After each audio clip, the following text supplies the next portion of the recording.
Welcome back to Critical Moment. We're still with the big boss of Low Thailand, Kun Jeremy. Last time we talked about the strengths, all those accounts that you have achieved. Let's park it there and let's talk about the weaknesses, the constraints that Low Thailand or even you have to overcome. Yeah. I think this is a very creative market, and I think it has a very good history of creativity. I think the industry here probably has been too orientated towards traditional media, television and print. But there is more to that now. Absolutely. I think that's one of the issues that we face in terms of the new media, or not actually possibly new media anymore, in terms of how the world is progressing in terms of digital, in terms of mobile. Is one of the constraints that I think we see here in Thailand. Smartphone penetration per capita is still quite high. Obviously 3G, there's been a lot of discussion in these particular areas. So you're saying that we have a lot of smartphones, but we don't have the technology to serve the smartphones. It's certainly coming, is my sense. I think in Bangkok and the major cities, yes. You're very in positive. In terms of national coverage, I hope it will be here very, very soon. Because we see, Thailand gaming is very popular, social media, very popular, the blog sites and so on, it's all there. So I think actually what we're finding is people are more willing to share their content here in Asia than in parts of the West. So the desire is certainly there. We just need to ensure in Thailand that the technology increases. So I think what other issue that may raise to us is talent. When we look at markets like Japan, China, in terms of how advanced they are in digital communications, digital advertising, the digital ideas, they are that much more advanced. I think some of the skill here is in Thailand, but there's a bit of sort of catching up to do. So one of the issues that we find is finding the right talent. There is talent here, but the depth of it isn't sufficient at the moment. Well, that's because the market is not ready for that kind of talent, and the technology is not ready. Yeah. Once it is, I think the talents will emerge. You think so? I think so. I hope so very quickly. I mean, obviously, running a company like this, we always want to be slightly ahead of the curve. So we want the talent, I suppose, slightly before the market probably needs it, because we know that that's going to come. It's going to come very quickly. Internet usage on a mobile in Thailand should be greater than that of a PC by 2014, 2015. So being able to deliver high quality mobile content is important for, will be more and more important for our clients as we move on. So do you think with the market that you used to work with, obviously in the Western market, and the market that you are facing now, can this be applicable to one another in terms of digital communications?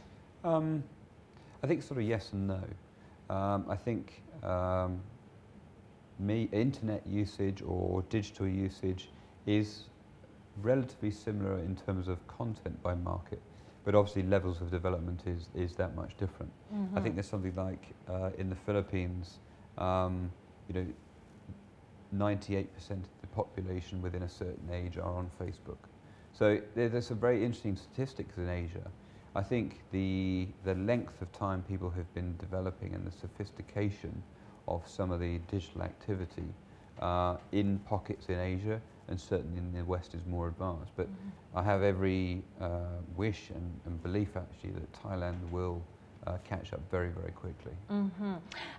Do you think Low Thailand is ready for the platform once the 3G is on the go? Yeah, I think we are aggressively building a digital capability here. I have a very good sort of general manager who runs the department, and we have a department with obviously account leaders in that, content producers, programmers, designers, producers. So we're already delivering social campaigns for some of our clients. We're providing sort of applications and site builds and other sort of campaigns to do that. So we could be more advanced. It's that sort of balance of the right level of investment versus the return that you're getting at the moment. So that return is now really sort of starting to come. Some companies, I think particularly the multinationals here, are very advanced. I mean, there's a very big agenda. Let's say, I know we've already mentioned for Unilever globally in terms of digital, and that filters right down to the company here as well. Other less so. I mean, a lot of it sort of depends on the sort of the nature of the product you're producing.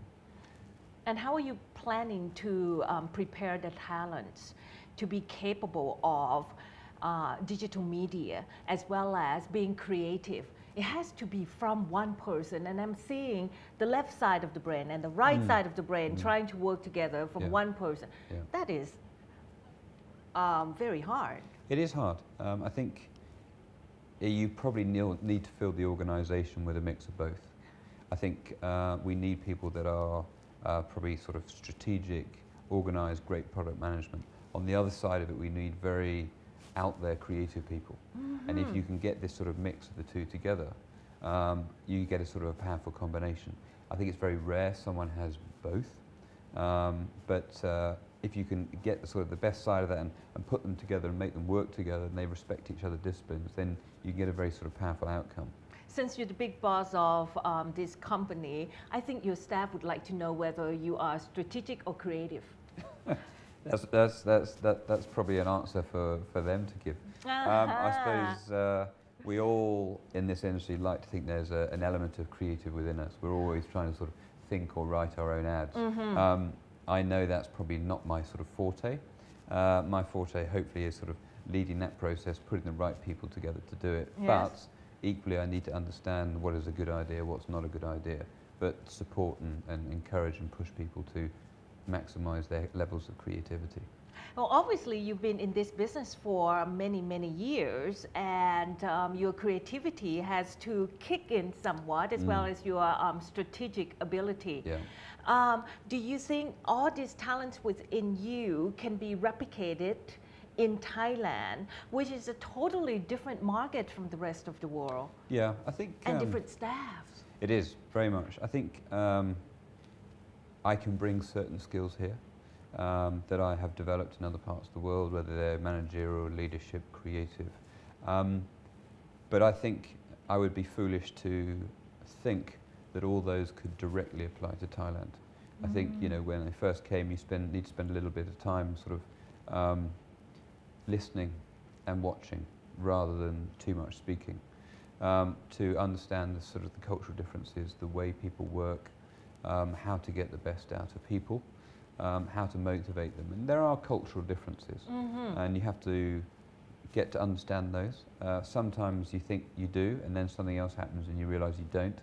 But that makes it exciting. It's a constant learning process. Okay, so you like the challenge Indeed. of Yeah. excitement. And do you feel it difficult to communicate to your Thai staff? At times. I mean, majority of people here speak English. Some people don't. But I have some fantastic management members around me that help me with that. I think a lot of people sort of understand probably what I'm saying.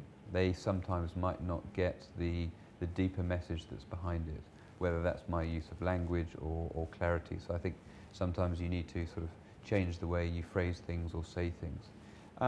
But I think saying is one thing. I think it's the way you act is another as well.